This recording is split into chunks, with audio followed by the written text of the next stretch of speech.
Ladies and gentlemen, Tactical Advance here. Welcome back to some more Star Citizens. We're back in the hangar, believe it or not.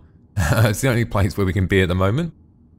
Today, you know, a lot of the comments that I seem to be getting around Star Citizens about what role you're going to take in the game. Now, I did do a picking a ship video a little while ago that sort of, might help you choosing when it comes to choosing a ship. But what I seem to be finding is a lot of people are not taking some factors into consideration. And what I mean by that is, in front of me, I have a Hornet tracker. Now, the Hornet tracker, what can I say, has a tracking device on the bottom, which is down here, as you can see. And it's used for tracking and finding and scanning other ships. Now, when you actually think about picking a ship, you've got to think about how Star Citizen's universe is going to work. You've got to understand, first of all, how missions and how you are going to use your ship in the game. There's two ways to explain that. First off, I've got a video lined up, which is a fantastic video from Star Citizens, which you'll see shortly. But I think first of all, let's just talk about the dogfighting module. Now, I know a lot of people out there are buying, buying Hornets, buying ships for the dogfighting module, getting ready to rock and roll so they can use it in the dogfighting. Now, that's all well and good. But the reality is when you go into the game, it will be maybe slightly different to what you first thought. There's going to be quite a few different scenarios you could take in a ship like this. You could either go into a battle, so it'd be like PvP, so that'd be maybe like, let's say 15 ships v 15 ships on the basis that the 15 ships is a carrier or something big. Because it's based on players really in ships, I should imagine. And poly count of the ships, I should imagine. We'll have to see how that works. Let's just say it's 15, 20 at the moment, big battle.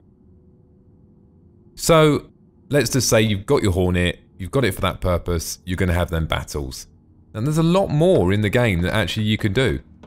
It's not like you pick a Hornet and say, okay, I'm just going to do PvP, because there's PvE as well. And someone said something to me on one of my comments, which I thought was quite an interesting comment. They said, I thought the game was 90% PvE and 10% PvE. Now what I mean by that, for the people who don't know what I'm going on about, that's player v player, and let's just say player v AI, yeah? And I turned around and said, actually, for me, it's going to be 90% PvE and 10% PvP, the other way around. I know you ask yourself, well, how can you turn it around? Well, if you go looking for PvP, you will find it. And you could probably do it all day long, not a problem. But if I buy something like a Starfare, a fuel tanker, I'm clearly not going to be doing PvP, am I? I'm not going to, you won't see, you won't expect to see a fuel tanker in a 15v15 battle. Because it would implode probably in the first 5 seconds. Now, what they have said, I mean, this is a lot of people, not like this. They're saying that there might, or there's going to be some sort of switch like World of Warcraft where you can turn off the chance of PvP. Not turn it off totally, but you can reduce the chance. So if I'm in my fuel tanker and I don't want to get attacked every 5 seconds and implode, I can flick that switch. The definition of switch, dial, how that's going to work yet hasn't been clarified, but it has been said. So there's going to be that there. So for me and my fuel tanker, I can mind my own business, extracting fuel, raw fuel, moving fuel, and selling fuel. Now you ask yourself, okay, how am I going to know where to go? Now it's going to be like any other game where you go to the guild, you go to a place to pick up missions. And the way the missions will work, you go to, let's say for instance, one location, or you get a notification to say, look, he needs 100 tons of raw fuel. Now that might be an AI base, let's say for instance. And what I can do now is I can actually get in my fuel tanker, go and get some raw fuel, fly there, and or at the same time accept the mission. Now there's a video lined up that's sort of going to explain this, and I think this video is actually quite key for when you're picking a ship and when you're trying to decide what you actually want to do in the game. And it's sort of, at the same time, I think it really irons out a lot of things that, even for me, I mean, I've watched every single hangar video, all, 50 of them, I watched about 65 of the actual videos, every single Star Citizen video they've ever launched, and I went back and watched them again, you know, to make sure your information's correct. So, I'll tell you what, watch this video, and I think it's really going to open your eyes and give you some good information about how the universe is going to work. And, in fact, I think actually, what it's going to give you, if you've already bought a Hornet, it's going to give you even more options than probably what you thought about. Because, initially, some people buy the Hornet, and they think of things like, I know that I'm not even going to compare it like this, but I'm just trying to, you know, put it in a scenario. Something like a World of Planes. Plane beat plane, flying around shooting. Well, yeah, that's fine. That is there. But what I'm trying to say today in this video, there's a lot more to Star Citizens than you just jumping in and doing your dogfighting. There's a lot more to the game than that. And if you want, you could have a Hornet and do 90% PvE and 10% PvP. You can do that. And that's, you know, the game is versatile enough to let you choose what you want to actually do in the game. So anyway, guys, look, watch this video and I'll be back straight after and we'll have a bit of a chat about it. Okay, one sec.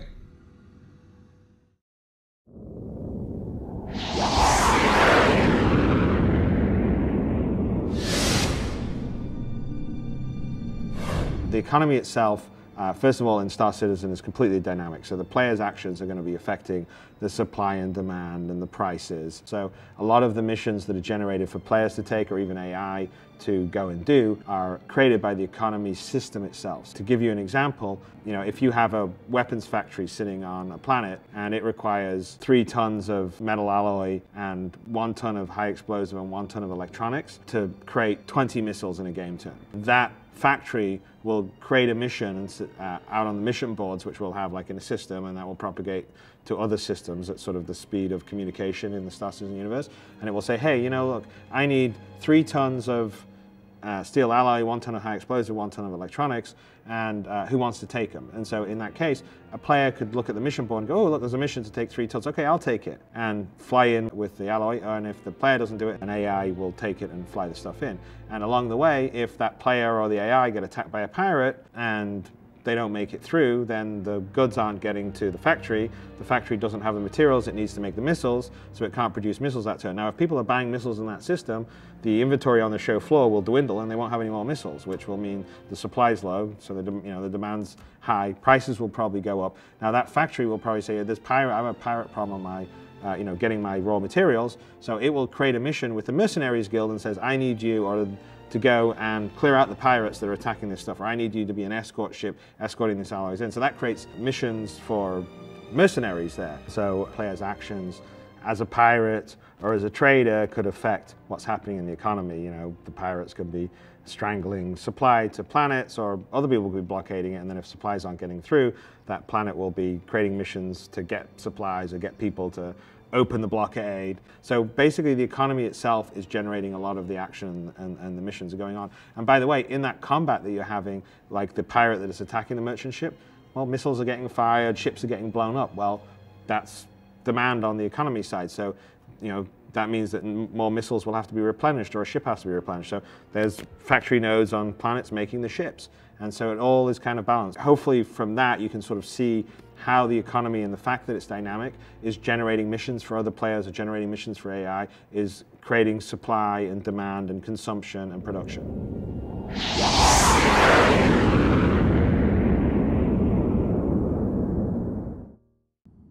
Okay, so I found that video really informative, and I've no doubt, I like to think that you probably found it the same, because I actually found it quite interesting actually to hear it with that perspective and also see it with a diagram, because that sort of gives you a slightly better understanding.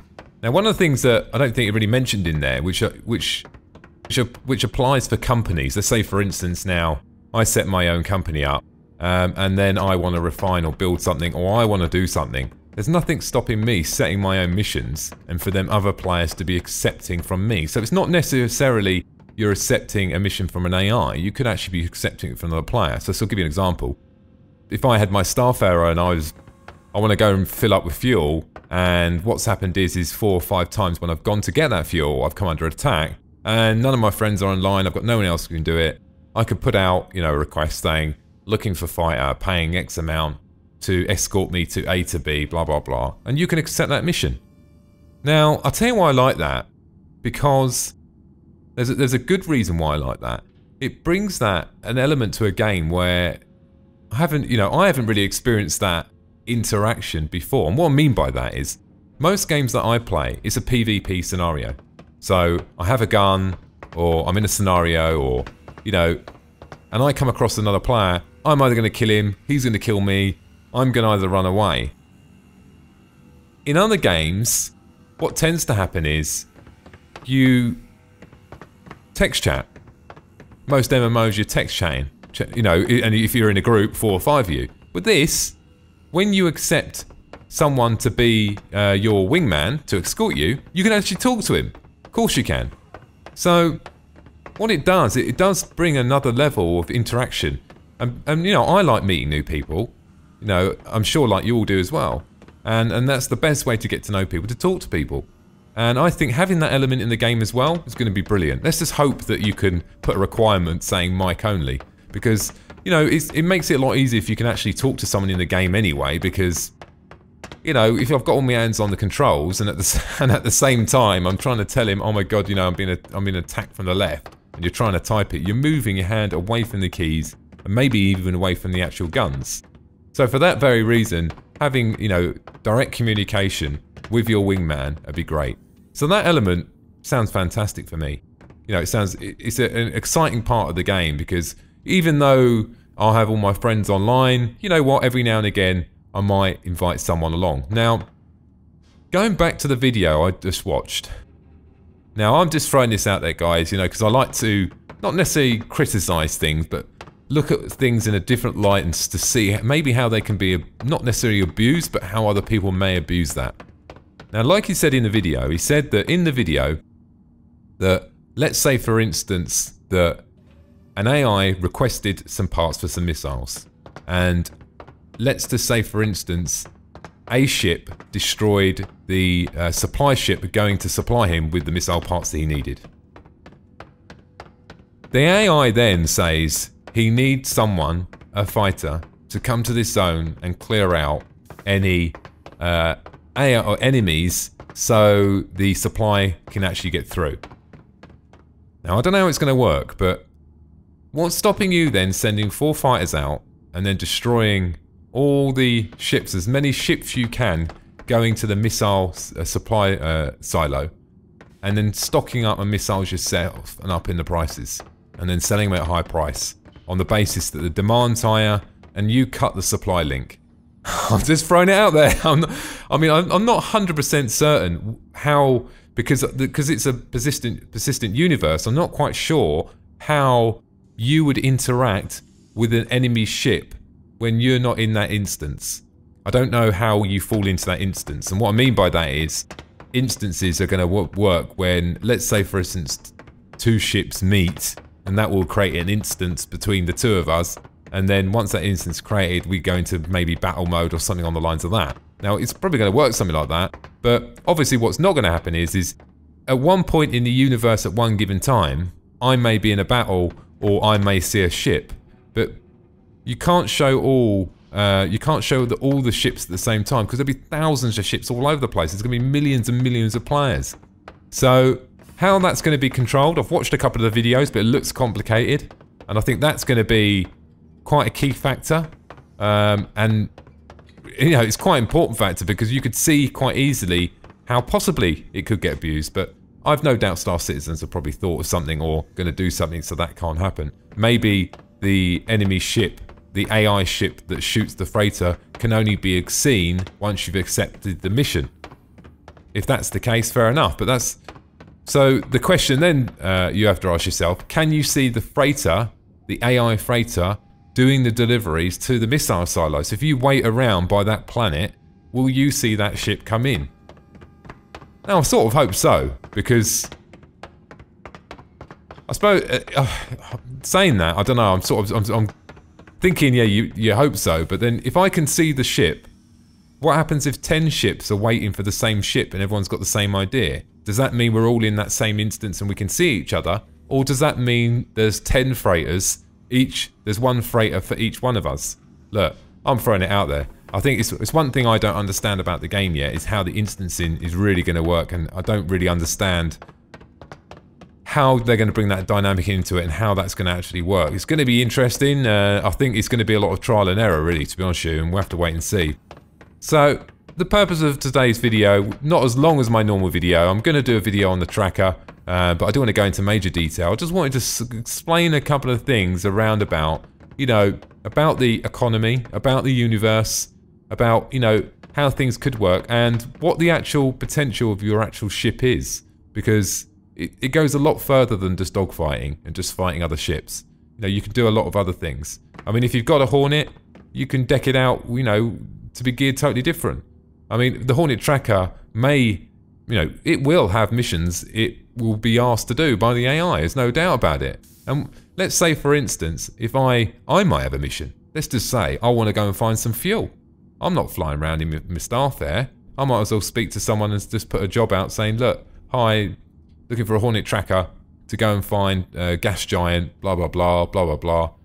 He can fly out in space, come back, and I pay him X amount, and he gives me the coordinates. So, something like that. So, and I think that's one of the reasons that I think what I've seen so far from the videos, a lot more people seem to be going for the dogfighting version of the Hornet than they do of the tracker version. I'm not saying that necessarily a bad thing, but it was something that I felt that I had to show that economy video and do this video today, just to sort of show you, actually, you know, it's not just about dogfighting and fighting. This is not going to be another, you know, jump in a ship and just fight each other all the time. It can be if you want to do that. What I'm trying to say is the game's got a lot more depth than that.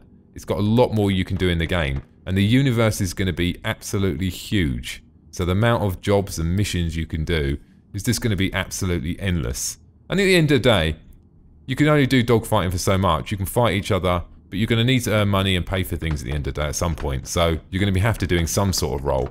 But there's nothing stopping you having a tracker for your Hornet and mounting it on. Is there?